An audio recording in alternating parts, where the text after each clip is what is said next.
The straw was thin where she'd flattened it, and the cold came up through it anyway. Hannah had learned, in the 2 winters since the war, that cold had a personality.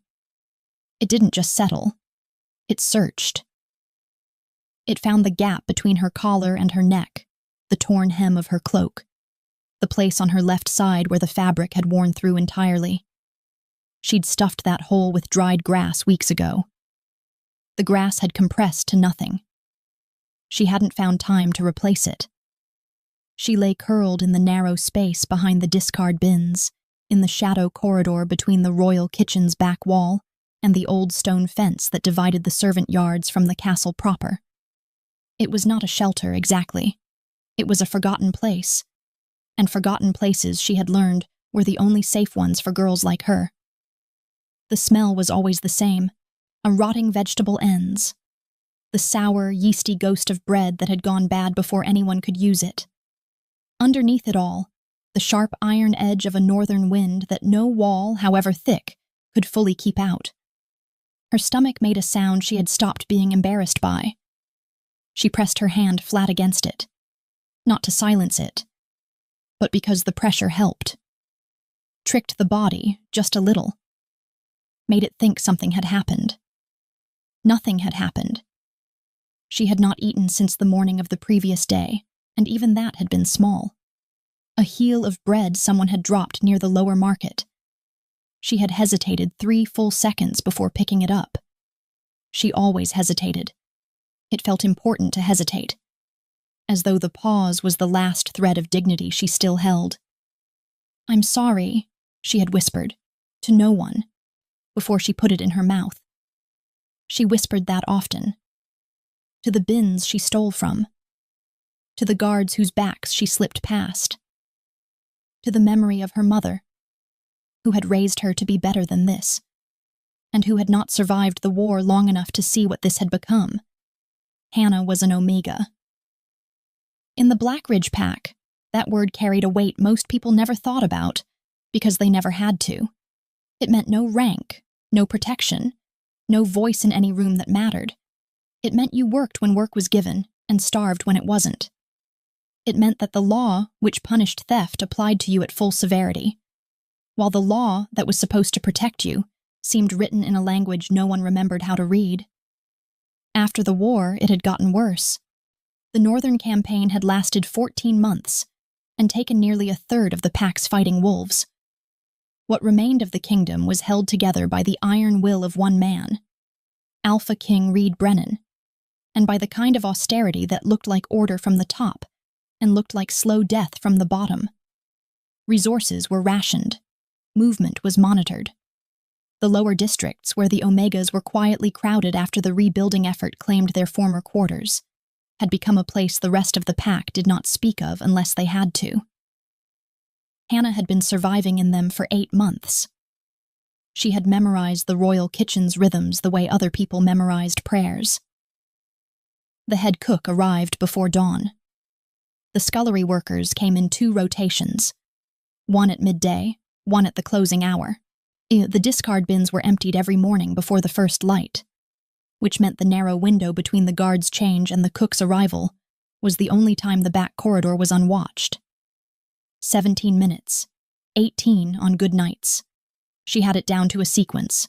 Count the steps from the wall gap, 3 seconds to check the doorway, 5 seconds to assess the bins, 12 to take only what no one would count, and then back into the dark before the cold lantern light from the upper corridor reached the floor.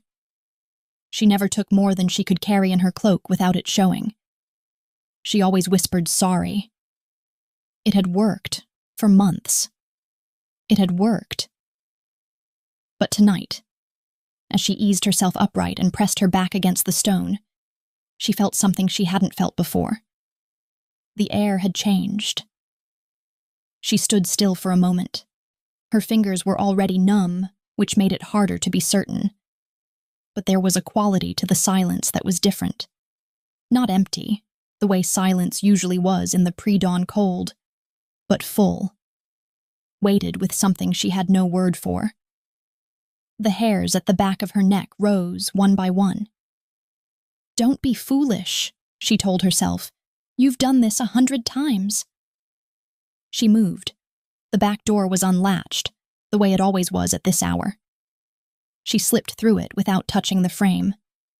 The kitchen was dark except for the low orange glow of the banked hearth, and the smell hit her first. Warm bread, rendered fat, the faint sweetness of something honeyed left too close to the heat. Her stomach contracted so sharply she nearly made a sound. She crossed to the bins without breathing. Her hands found the familiar shapes. Bread ends, a crock with something dried at the rim, the heel of what had once been a roast, mostly bone. Enough. She pulled her cloak open to tuck it away. And then she felt it. Eyes. Not the casual gaze of a guard doing rounds, not the distracted glance of a scullery boy who hadn't fully woken yet. This was deliberate. Patient. The kind of attention that had been waiting. Her hands stilled. She made herself turn slowly.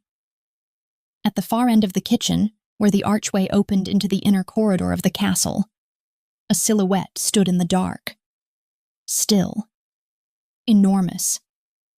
Completely, terribly unhurried.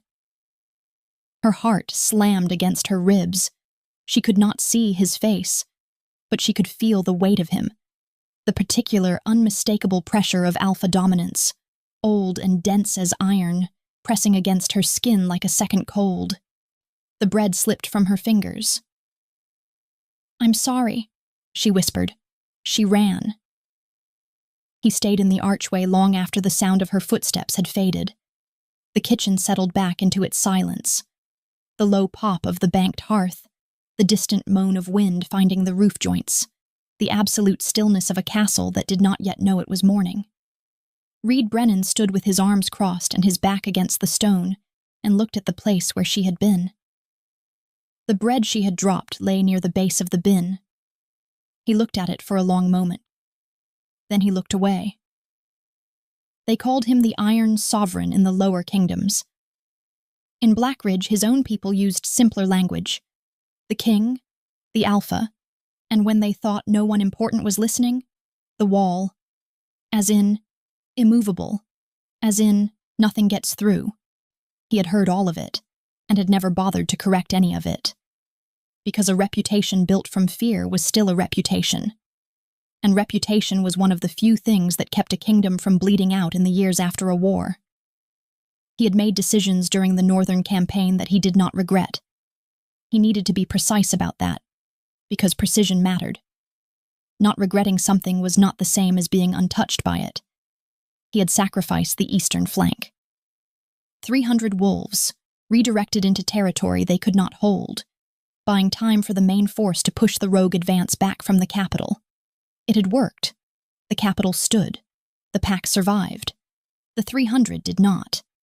He knew their names. He had memorized them the week after, methodically, the way he did everything. Because forgetting felt like a second betrayal, and he had decided he was only permitted one. He still woke sometimes at the hour before dawn, and lay in the dark, with the list moving behind his eyes like water. It was why he walked the castle at night. Not because he couldn't sleep.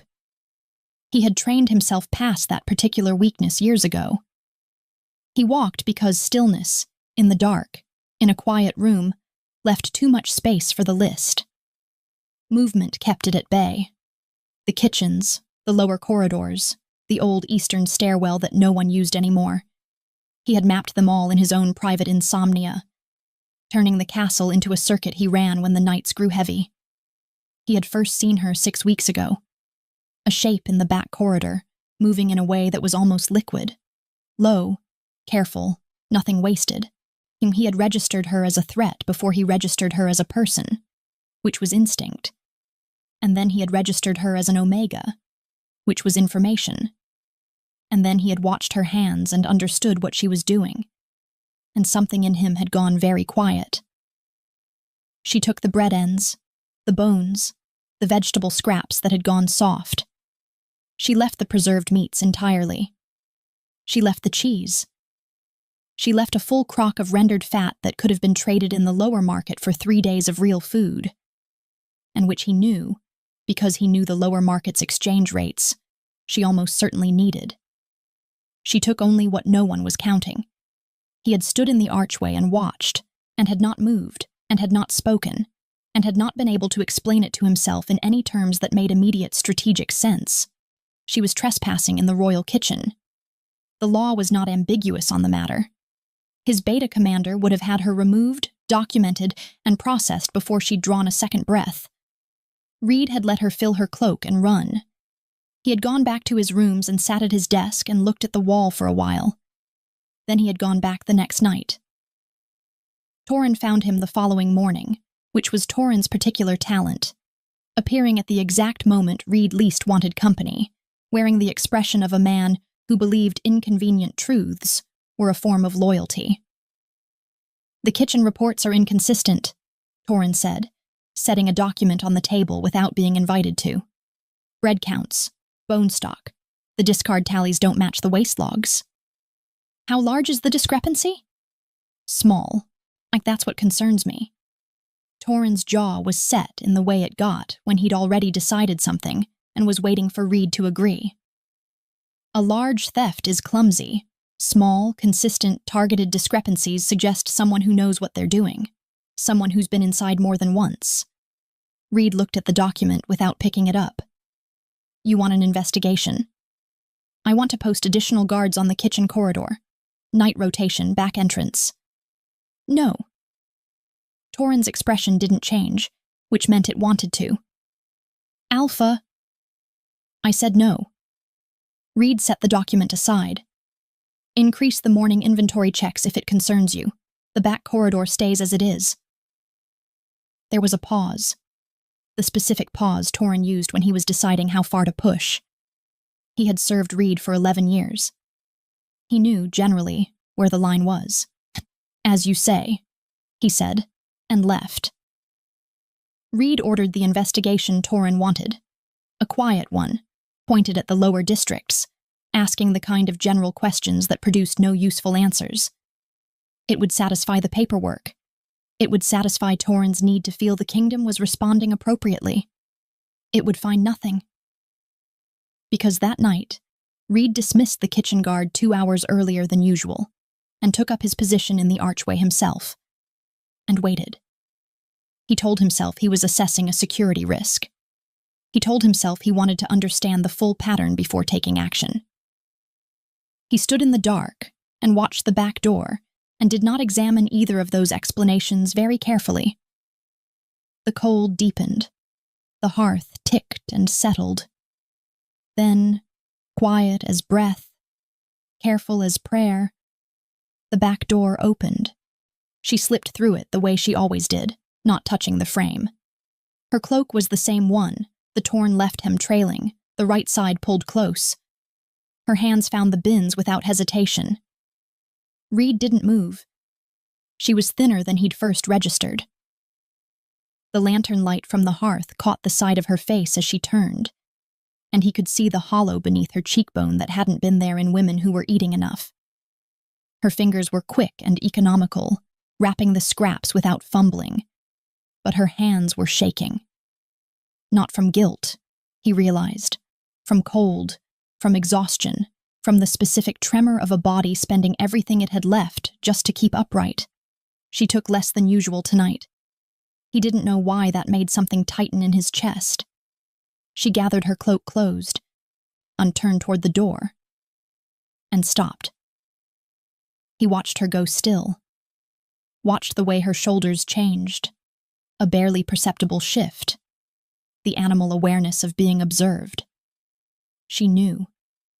She had some instinct that was still working even when the rest of her was failing. She didn't run this time. For 3 full seconds she stood with her back to him, not running, not speaking. Then she walked out the door.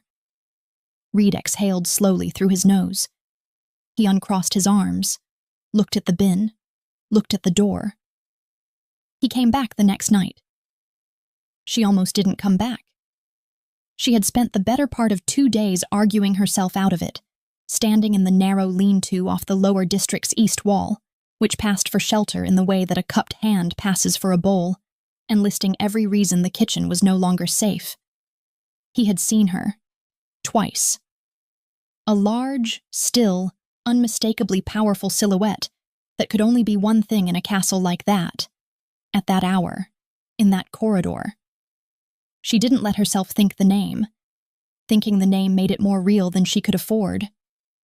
She ate the last of what she'd taken, slowly, in careful portions, the way she'd trained herself to, making it last.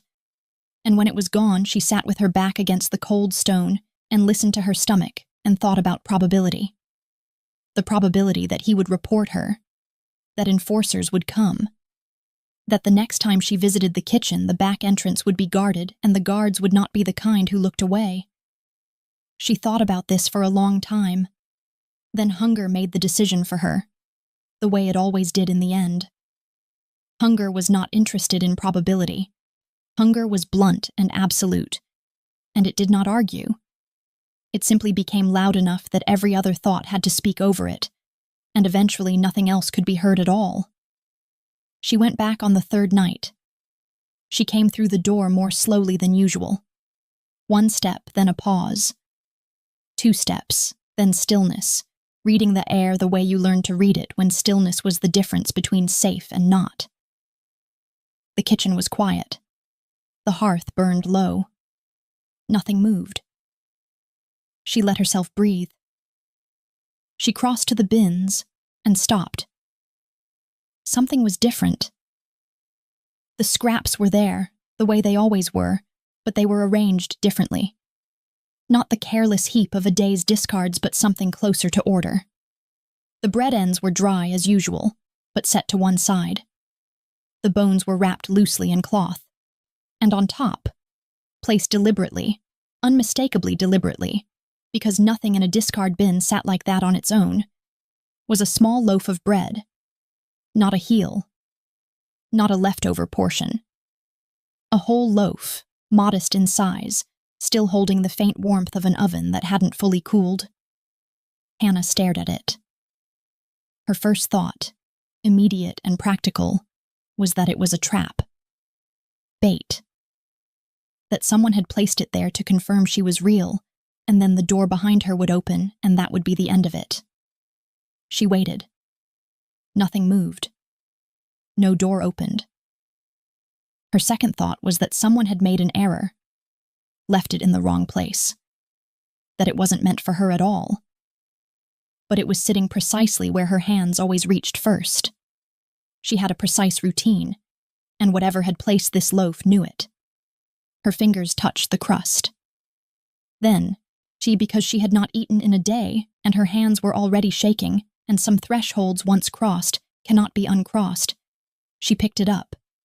She ate standing at the bin, in small, careful pieces, because old habits don't release their grip simply because circumstances change. But the bread was real, and it was warm, and there was a moment, somewhere in the middle of it, when she closed her eyes and simply felt the heat of it move down through her chest. And for a few seconds the cold and the noise and the weight of surviving went somewhere quieter. And there was only this. She didn't hear herself make a sound. But something escaped her. Small, involuntary. Something between a breath and a word. She opened her eyes, and knew, with the certainty of an animal that has survived long enough to trust its instincts absolutely, that she was not alone. She turned her head slowly toward the archway. He was there. Same stillness. Same darkness. The hearth light didn't reach him fully, but it reached enough. The line of a jaw, the set of broad shoulders, arms crossed in a posture that was not threatening, precisely, but was not casual either. A man entirely at ease with his own authority, watching her with an attention that was focused and unreadable and gave nothing away. She should have run. Her feet didn't move.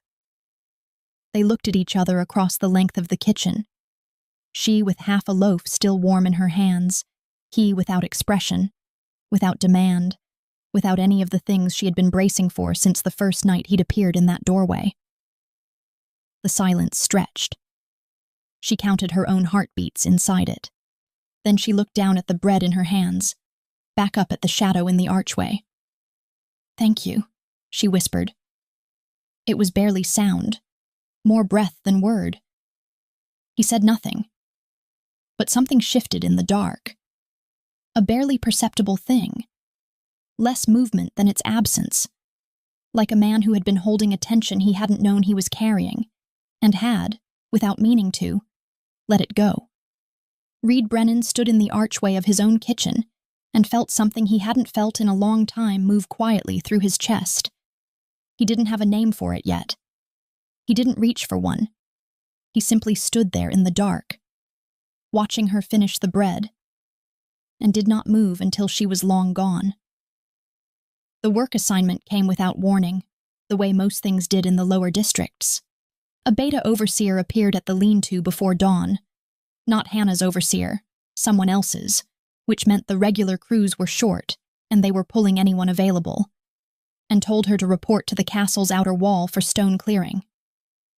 The rogue war had left sections of the northern perimeter damaged, and the rebuilding effort moved in phases, and this phase apparently required Omega hands to shift rubble so that the higher-ranked workers could do the parts that mattered. She went. She always went. Refusal wasn't a choice that existed for her in any practical sense. The work was brutal in the way that cold, repetitive labor is brutal. Not dramatic, not violent, simply relentless. Lifting and carrying and stacking hour after hour in a wind that had decided to be personal about it. By midday, her shoulders were burning, but by the afternoon, her grip was failing in ways she kept compensating for, shifting weight onto her forearms, her wrists, adjusting constantly. She didn't notice how close she was to the edge of the scaffolding until she wasn't on it anymore. It was only a short drop, 6 feet, maybe 7, onto packed frozen earth. Not the kind of fall that killed you, just the kind that reminded you, comprehensively, that your body was a physical object with edges and limits and a finite amount of tolerance for today. She lay still for a moment, cataloging. Her hip had caught the worst of it. Her left forearm had gone down instinctively to break the landing, and something along the outer edge of it had torn. She could feel the warm wet of it before she could see it, soaking into the already dark fabric of her sleeve. Someone above called down, not with concern, with impatience. Was she able to continue? She called back that she was. She finished the shift. She almost didn't go to the kitchen that night. Told herself she would rest, would go the following evening instead, would be sensible about it. Then she tried to sleep, and the cold and the pain kept interrupting each other, and sensible stopped being a compelling argument around the second hour. She went. She moved more slowly than usual through the back corridor. Her weight shifted subtly to the right. Her left arm held slightly away from her body. The tear had slowed to seeping, but it hadn't stopped, and she'd wrapped it with a strip of her undershirt that was doing a reasonable job of being a bandage and an inadequate job of being clean. The kitchen was warm. The loaf was there again. She had stopped questioning the loaf. It appeared she was grateful.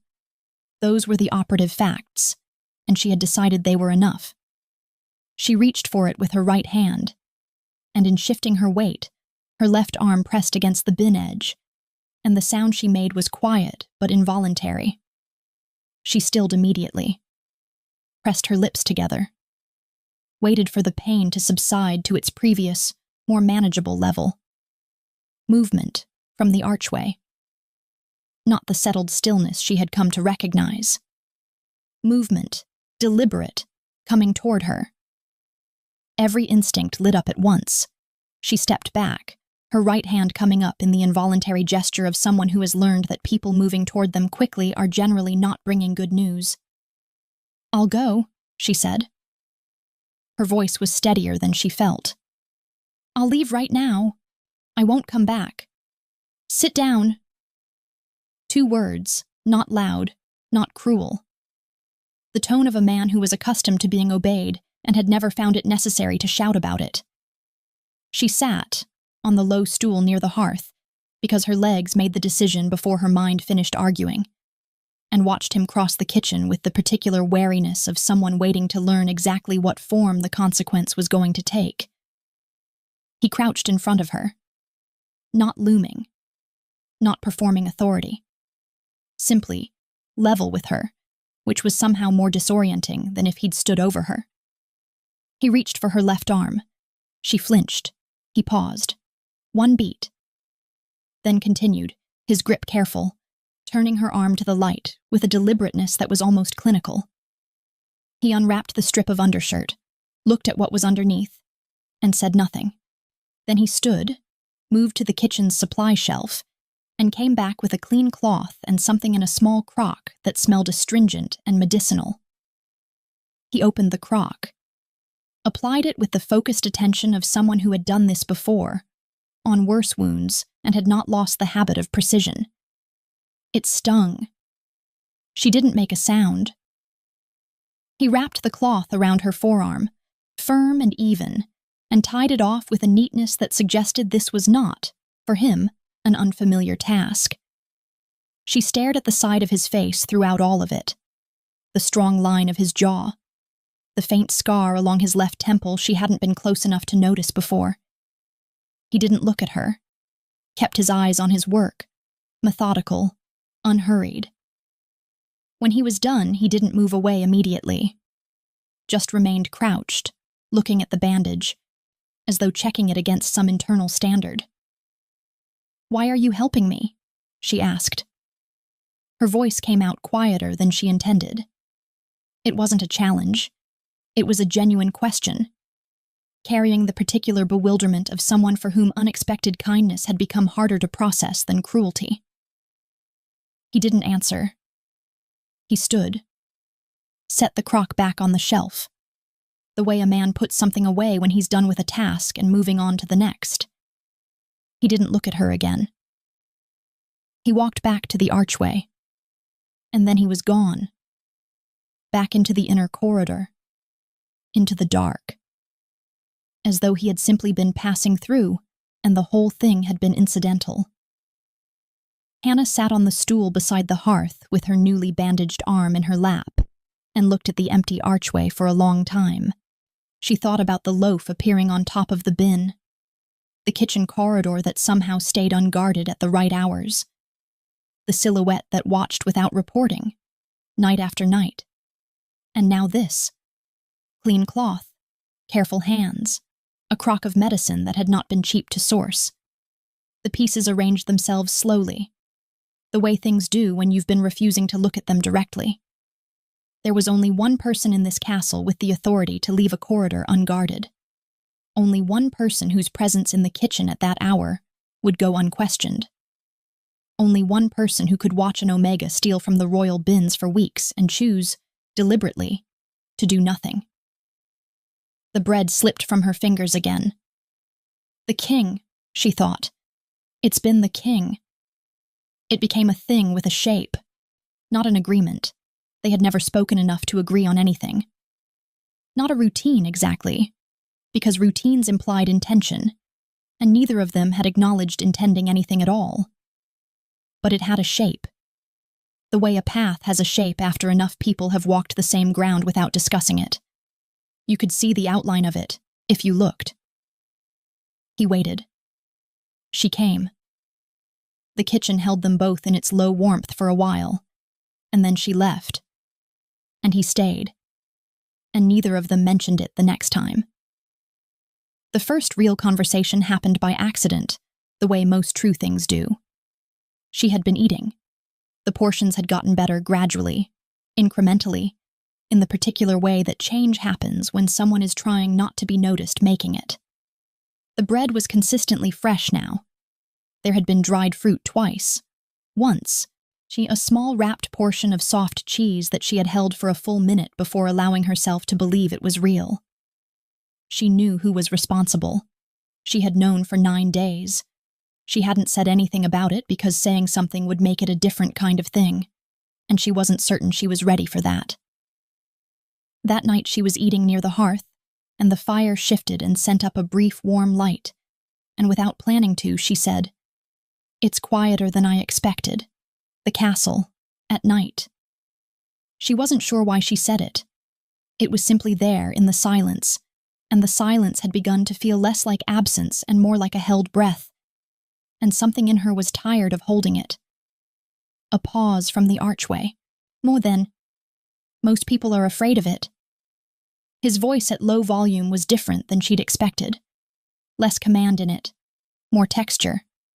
Like stone that had been worn smooth by a long time of weather. The quiet? She asked. The castle? She looked at the fire. I'm afraid of the castle. I know. Another silence. Not uncomfortable exactly, just careful. You don't seem afraid of much, she said. The pause before his answer was longer this time. That's not the same as having nothing to fear. She didn't push at it. He didn't offer more. They let it rest where it had landed, which felt surprisingly like the right thing. She began to notice the food in a different way after that. Not just that it was better. She'd registered that already. But what was better? And why? The dried fruit was high in iron. The cheese was dense with fat and protein. The bread had seeds pressed into the crust she recognized from the market as expensive. Whoever was selecting these things was not selecting them randomly. They were selected the way you select things when you know something about the body receiving them, when you have looked at someone and understood what they are missing. She sat with that knowledge quietly. It felt too large to look at directly. On the 14th night, she brought something with her. Not much. A few portions of the dried fruit she'd saved across 3 nights, wrapped in a square of cloth. She set them beside the bin before she took anything else. For the kitchen workers, she said, to no one in particular. The ones on the early shift, they start before the meal is served. She felt his attention shift in the dark. Sharper, somehow. She didn't explain further. She had seen the early shift workers, Omegas, most of them, who arrived before the main household stirred and were expected to have the kitchen running before anyone thought to wonder whether they'd eaten. She had been an early shift worker, in the months right after the war. She remembered the specific arithmetic of that hunger. She took her own portions and left. Behind her, she heard nothing. But the next night, the early shift bin had been quietly, deniably restocked. She was careful not to think about what it meant. She was less successful at not thinking about him, which was the more dangerous problem, and she knew it. He was the Alpha King. She was an Omega who was technically committing a crime every time she walked through his back door. Whatever was happening in this kitchen in the quiet hours existed in a space between the law and his decision to ignore it, and that space was entirely his to close at any moment. She had no power in it. That was the truth she returned to when the other thoughts got too warm. She had no power, and that meant she had no safety. Not really. And caring about someone who held that much of your fate in their hands was not a feeling. It was a vulnerability. She was already too vulnerable. She knew this. She reminded herself of it on each of the 17 steps from the wall gap to the kitchen door, and forgot it again approximately 30 seconds after the warmth of the hearth reached her face, which told her something she didn't particularly want to know about the state of her own defenses. Torin came to Reed's study on a Tuesday. She didn't know it was Tuesday. She learned the rest of it later, in pieces, the way you learn the things that were decided about you in rooms you weren't in. What she knew that night was this. She was in the lower corridor collecting the linen scraps she'd traded 2 hours of labor for when 2 castle guards passed close enough that she had to press into the wall gap to avoid being seen. They were mid-conversation, the comfortable, careless speech of men who believed themselves unobserved. Commander Torin's pushing hard this time, wants a full sweep of the back entrances. All of them? Kitchen corridor specifically. He says the Alpha's been stalling the investigation.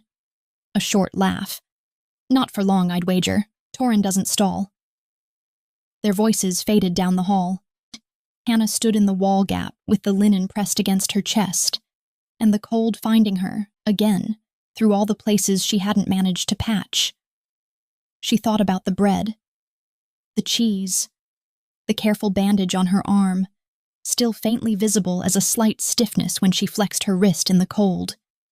She thought about 17 steps and a warm hearth and a voice that said, "That's not the same as having nothing to fear." Then she thought about what happened to Omegas when Beta commanders ran their investigations. She went home.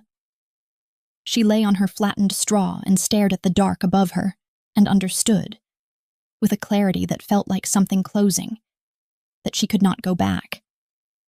She had known this line existed. She just hadn't expected it to hurt this much to stop crossing it. He told himself the first night, and that it was nothing. She had missed before, twice in the early weeks, when the weather had been particularly brutal, and even the 17-step journey from wall gap to kitchen door was more than a body running on almost nothing could reasonably manage. He had waited both times, noted her absence without examining what the noting felt like, and she had returned the following night thinner and more careful, and things had continued. So he waited. The hearth burned low. The bread sat on the bin where he had placed it. She didn't come. He left at the usual hour and told himself it was nothing. The second night, he arrived earlier. He didn't acknowledge why. Simply found himself in the archway before the kitchen had fully settled into its night quiet, in the particular way that the body moves toward things the mind hasn't yet admitted it wants. He stood in his usual position, arms crossed, patient. The patience was a practiced thing, and it held for a long time. Then it became something else. Not impatience, exactly. A quality of attention that was no longer comfortable. A stillness that was working harder than usual to stay still. The bread cooled. He left later than he should have and took the long route back to his rooms, which passed the window that faced the eastern outer wall, and stood at it for a moment looking at the dark geometry of his own kingdom in the snow. He told himself she had simply chosen to stop coming. That this was, in fact, the most rational outcome. That Torin's pressure had reached her somehow, which meant the situation had resolved itself without requiring him to make a decision he'd been successfully avoiding. He told himself this, and found it entirely unconvincing. The third night, he didn't bother with the archway. He stood at the back entrance itself, which he had never done before, and looked at the wall gap she used, 30 yards out, just visible in the moonlight reflecting off the snow. He watched it for a long time. Nothing moved through it. Something was wrong. He had spent 11 years making decisions under pressure, reading situations through incomplete information, and trusting the particular instinct that lived below calculation and above feeling. That instinct was speaking now in a register he recognized. Not alarm. Something quieter and more certain than alarm. She wasn't staying away by choice. He was careful about how he looked. Torin monitored his movements. Not intrusively, not with any apparent suspicion. But Torin had been Beta commander for long enough that vigilance had become atmospheric. Something he emitted the way the castle walls emitted cold. Direct inquiry about an Omega in the lower districts would reach Torin before nightfall. Reed had not survived 11 years of politics by being direct when indirection served better. He questioned the Dawn gate guards about foot traffic. General, routine-sounding, framed as security review. He asked the Eastern Market Patrol about incident reports from the past 3 days. He sent no one else. Did nothing that could be traced back to a specific interest in a specific person. What he learned assembled itself into a picture he didn't like. The lower districts had deteriorated further since the last formal assessment, which had itself been 6 months ago, which was 6 months too long, which was a separate problem he filed away with the precision of a man who had learned to defer guilt efficiently when there was still work to do. The winter had been harder on the Omegas than the official reports suggested. Enforcers had been running increased patrols through the district lanes, cracking down on what Torin's office was categorizing as resource misappropriation. which was the administrative language for hungry people taking what they needed to not die. 3 detainments in the past week alone. Reed read this in a report he'd requested under the cover of a routine district review, sitting at his desk in full daylight, and felt something move through him that was neither guilt nor anger but contained elements of both. He went himself that night. Not in formal armor. Dark cloak, hood up, the particular anonymity available to someone who moves with enough authority that people instinctively look away.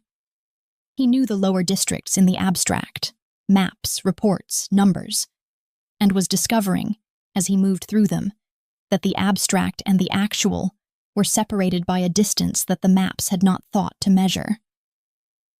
The cold here was different. It wasn't the clean cold of the castle's upper corridors. It was dense and damp and inhabited. The cold of too many people in too little shelter. Of walls that had never been built to hold warmth and had stopped trying. He tracked her by scent. It was harder than it should have been. Her trail was faint. The particular faintness of someone who hadn't been eating enough for the scent to carry properly, who had become, in some metabolic sense, quieter than a person should be. He followed it through 2 lanes and a collapsed archway, and into the narrow alley behind the Eastern Market's storage wall. He found her on the ground. She was conscious, barely. Her back was against the stone, her knees drawn up, her left arm, the one he had bandaged, pressed against her side in the posture of someone managing pain that had been unmanaged for too long. The bandage was gone. The wound beneath had not been looked after. 3 enforcers stood over her. He knew 2 of them. Mid-rank, Torrens division, the kind of men who performed their authority most fully when its target could not resist it. Caught her coming out of the market stores, one of them was saying, to no one in particular, in the tone of someone constructing a report in real time. Theft from licensed vendors. Omega, no documented work assignment for the current period. She's nothing, the second one said. Not to Reed, not to anyone. Just a thing said into the air, the way you say things you believe are simply true. Hannah's eyes were open. They found Reed's face across the alley. And for a moment, beneath the exhaustion and the pain and the cold, something moved through them. Not relief. Not yet. Something more fragile than that. Recognition. Step away from her. His voice came out quiet. It always did, when it mattered. The enforcers turned. He watched the precise moment they understood who they were looking at. The way the authority drained out of their posture and was replaced by something else entirely, all in the space of one breath. Alpha King. Step away, he said again, from her. The first enforcer recovered his voice before the other 2. That was either courage or poor judgment. Reed had found over the years that in men like this the distinction rarely mattered. They were the kind of men who performed better when the power was clearly on their side and struggled to recalibrate when it wasn't. Alpha King. He straightened, tried to reassemble something professional from what remained of his posture. We were conducting a routine district sweep. Detainment of an Omega found in proximity to licensed vendor storage, in suspected theft. I heard you the first time. The quiet in Reed's voice did something to the alley. It was a particular quality he had never cultivated deliberately. It had simply developed, over years of rooms that needed to be controlled, and situations that required the kind of authority that shouting only undermines. It took up space. It compressed the air around it slightly. All 3 men felt it. He watched their bodies register it before their minds did. The subtle shift in stance, the shoulders dropping a degree, the instinctive recalibration of every dominance hierarchy they carried in their bones telling them, clearly and without ambiguity, where they stood in relation to the figure in the doorway of this alley.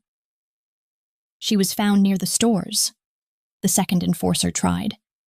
His voice had lost some of its earlier confidence. Protocol requires... Look at her. Silence. Look at her, Reed said again, and there was something in the repetition that was worse than the first time.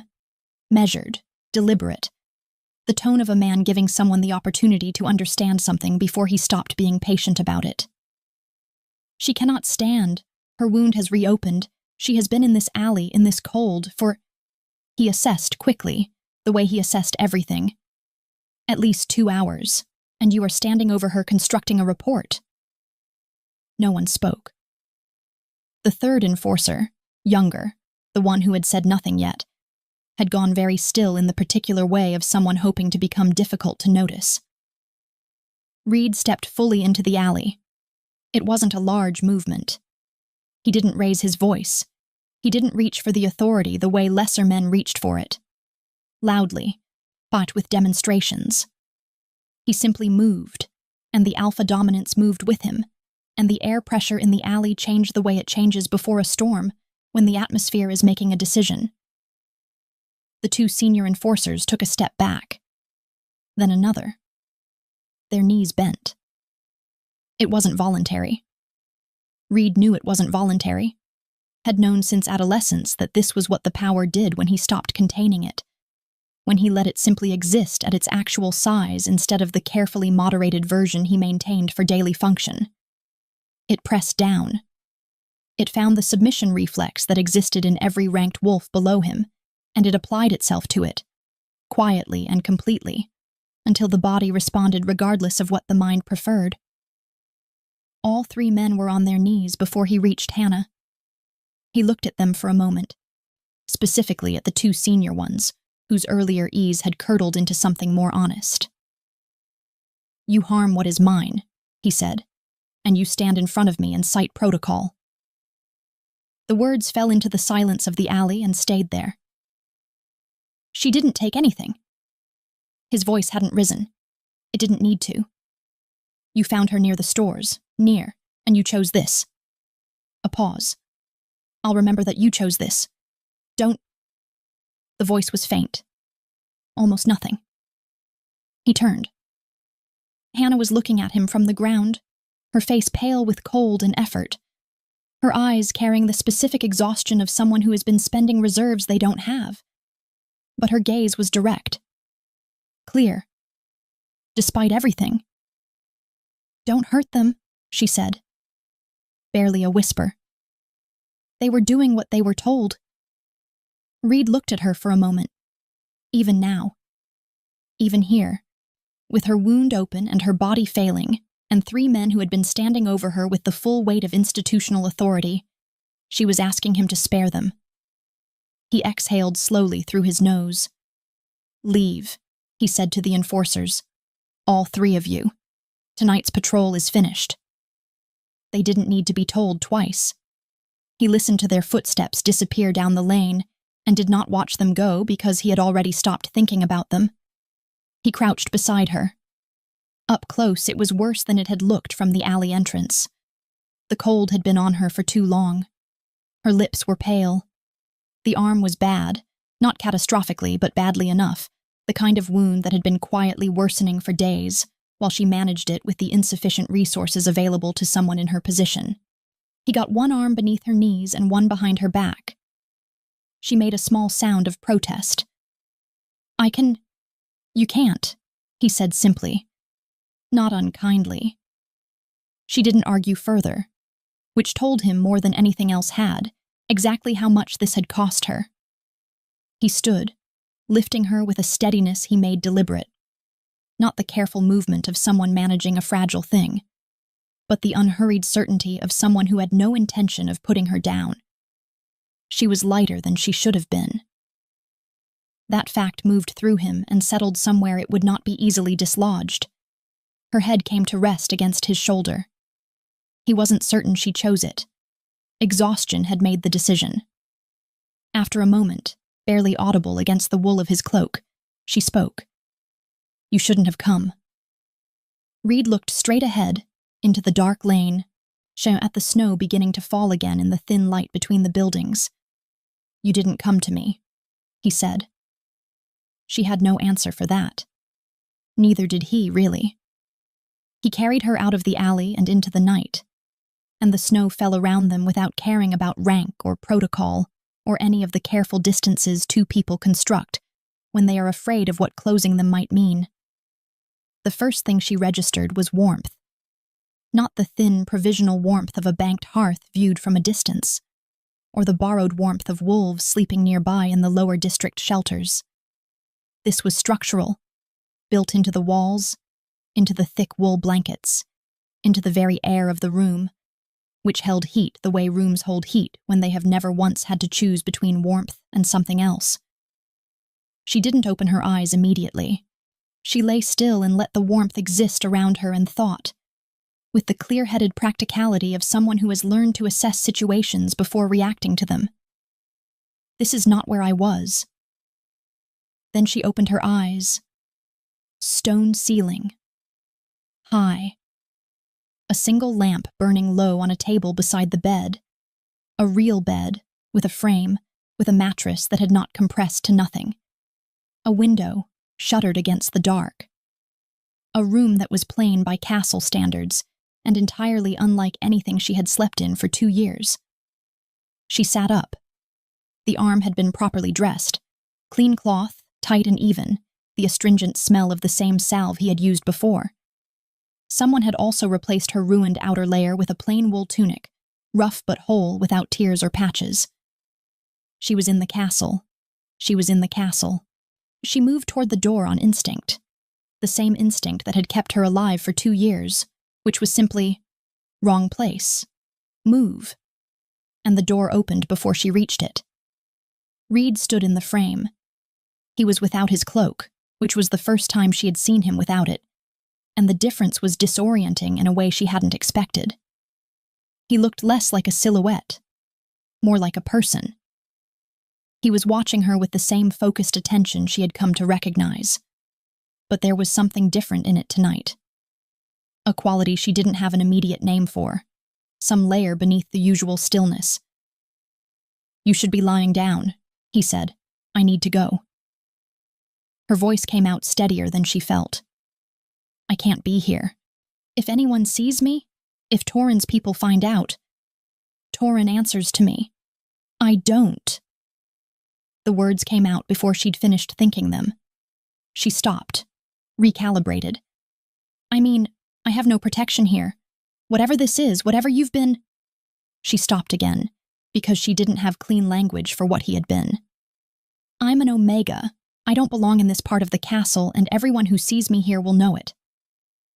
Reed was quiet for a moment. Then he stepped into the room and closed the door behind him, not blocking her path, simply entering, the way he did everything, without performance. "Sit down, Hannah." It was the first time he had used her name. She sat down.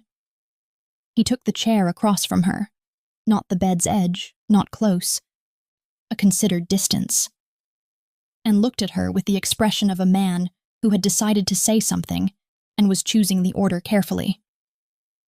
"You called yourself just an Omega," he said, "in the alley. The night the enforcers—" "I am an Omega." "That's not what I said." His voice was even. "I said you called yourself just one, as though it were a ceiling." A pause. "It isn't." She looked at her hands. The bandaged arm rested in her lap. "You don't have to." "I watched you every night," he said. "For 6 weeks before you knew I was there. And before that, another 2 weeks when I told myself I was simply assessing a security situation. The room was very quiet. I watched you take the minimum. Leave portions for others. Thank an empty kitchen for bread." Something moved across his expression. Brief, controlled, but visible. "I watched you do all of that while you were starving, while you were alone, while the districts I am responsible for were failing you in every specific way a place can fail a person. That's not your—" "It is," he said. Simply. Finally. The way someone says a thing they have been carrying for a long time and have decided to stop carrying alone. "It is my fault, not all of it. But enough." The silence that followed was different from the kitchen silences. Those had been careful, provisional. This one had weight. I made decisions during the war, he said after a moment. Sacrifices, the kind that work strategically and cost everything in every other way. His jaw tightened slightly. 300 wolves, eastern flank. I know their names. She looked at him. My family was in the Eastern Campaign, she said quietly. My mother, my younger brother. He met her eyes. I know, he said. And the way he said it, not as information but as something he had been carrying specifically, personally, told her that he had looked. That at some point in the weeks of watching her move through his kitchen he had found out exactly who she was and what the war had taken from her, and had stood in his archway night after night knowing. Something in her chest cracked open along a line she hadn't known was there. I didn't come back, she said. Her voice was very quiet now. To the kitchen. I heard Torrin's men talking and I thought it was the only way to keep you from having to choose between... She stopped. I was trying to protect you from the problem of me. Reed looked at her for a long moment. Then he leaned forward, and with a deliberateness that made it impossible to misread as accidental, he placed his hand over hers, over the bandaged arm, carefully, his palm warm and steady against her fingers. She didn't pull away. The lamp burned between them, and the snow pressed against the shuttered window, and neither of them spoke for a long time, which was its own kind of language. The kind that doesn't need words, because words would only make it smaller. I have been watching from the shadows, he said finally, since the night I first saw you. His thumb moved once across her knuckles. I'm done with that. The whispers started before the week was out. This was expected. Reed had governed long enough to understand that a kingdom's opinion traveled faster than any official announcement, and that the opinion of an Alpha King's choices, particularly the ones that defied the established order, moved at approximately the speed of scandal. He had also governed long enough to know that whispers, left unaddressed, grew into something harder to manage. So he didn't address them. He simply continued, which was its own kind of statement, and let the continuation speak. Hannah stayed. Not in the room where she'd woken. That had been recovery, practical and temporary. What came after was more deliberate.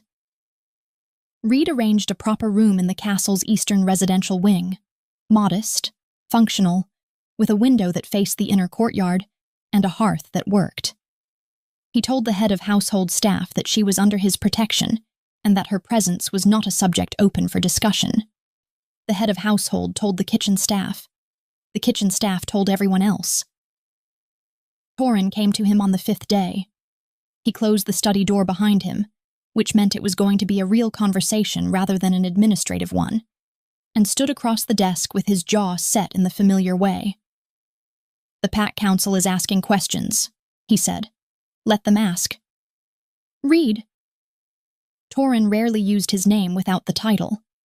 It was a signal when he did, a shorthand for I am speaking to you as someone who has known you for 11 years, not as your subordinate.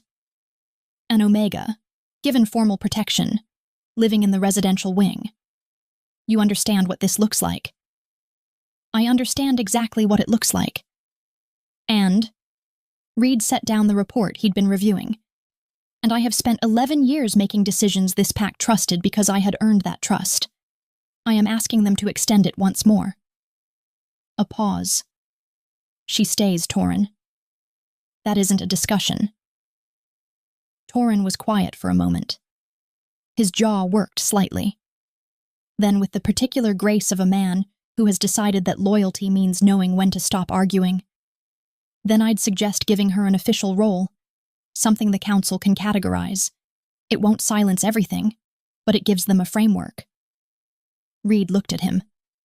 That's a reasonable suggestion, he said. Torrin almost smiled. I have them occasionally. The official role was Kitchen Resource Coordinator, a title that had not previously existed. She created to describe something Hannah had already been doing instinctively within her first week of being given any access to the kitchen's actual inventory. She catalogued everything. Not intrusively, not with the energy of someone performing usefulness, but with the quiet, systematic attention of someone who had spent 2 years understanding exactly what the gap between the castle's waste and the lower district's need actually looked like in human terms. The pre-dawn workers began finding portions waiting for them when they arrived. Not leftovers, prepared portions, set aside deliberately, before the main household's needs were calculated. A small change in sequencing that cost the kitchen nothing and meant that the people who started the day's work did so having eaten. The head cook, who had initial reservations, he found within 2 weeks that the waste logs had improved significantly. He revised his reservations accordingly. Word reached the lower districts in the way that practical good news travels, not as announcement, but as changed experience. Something is different. Something is better. The mechanism of it took longer to understand than the fact of it. Reed noticed her moving through the kitchen now with a different quality. Not the liquid, careful movement of someone minimizing their presence, but something with more weight to it. More occupation of space. She still moved quietly. That was simply her nature. But it was the quiet of someone who belonged somewhere, which is entirely different from the quiet of someone trying not to be seen. He found himself visiting the kitchen at different hours now, not the strategic pre-dawn vigils of the previous months, simply appearing at irregular times, the way a person moves through spaces that are theirs. Sometimes she was there. Sometimes she wasn't. When she was, they talked, properly at length, the conversations building on each other the way conversations do between people who have decided to stop rationing themselves. She told him about her mother, about her brother, who had been 14 when the Eastern Campaign reached their district, and had not been 14 for very long afterward. She told him without performance, without the particular care people use when they want to be comforted, simply telling. And he listened the way he had learned to listen in the kitchen archway, with his full attention and without filling the silences she needed. He told her about the 300, on the names, the specific weight of a decision that was right by every strategic measure and wrong in every way that didn't show up in strategy. She didn't tell him it wasn't his fault. He hadn't asked her to. She said, "You remembered their names." He said, "Yes." She said, "Then they weren't lost?" He had no answer for that. He didn't need one. It had already done what it needed to do, somewhere deep and structural, in a place the list had been living undisturbed for 3 years. The Pack Council filed their formal objections and received formal responses, and gradually, with the particular exhaustion of institutions confronting a fait accompli, moved on to other concerns.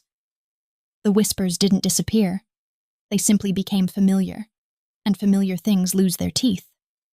The lower districts did not transform overnight. Reed had no interest in pretending that one person's presence in a castle kitchen was the same as structural reform. He had spent too long working in the language of systems to mistake the symbol for the solution. But Hannah's inventory work became a model. The pre-dawn portions became policy. A formal review of Omega labor conditions was commissioned. Quietly, without fanfare, written in the dry administrative language of governance, rather than the language of penance. It was a beginning. Reed understood beginnings. They were slow and undramatic, and they were how everything that mattered had ever started. On a night in late winter, snow falling in the particular soft way it fell when the wind had decided to rest, Hannah placed a fresh loaf on the kitchen counter. Not in the discard bin, not tucked carefully under a cloak. On the counter, in the open, in the warm light of a kitchen that was hers to be in. "For whoever needs it in the morning," she said. Reed stood beside her. Not in the archway. Not in the shadows at the far end of the room. Beside her, close enough that the warmth between them was its own small climate. He looked at the bread, then at her. "You changed this place," he said quietly. She shook her head. "You stopped looking away." She paused. That was the first thing. Everything else came after. Outside, the snow fell on the castle and the lower districts without distinction. The same sky, the same cold, the same quiet blanketing everything equally. Inside, the hearth burned, and the bread sat on the counter waiting to be found, and the Alpha King of Blackridge did not stand in any shadow at all. He stood in the light, next to her. Finally, after a very long time, home. If this story found something in you, leave a comment below. Your voice is what brings the next one to life.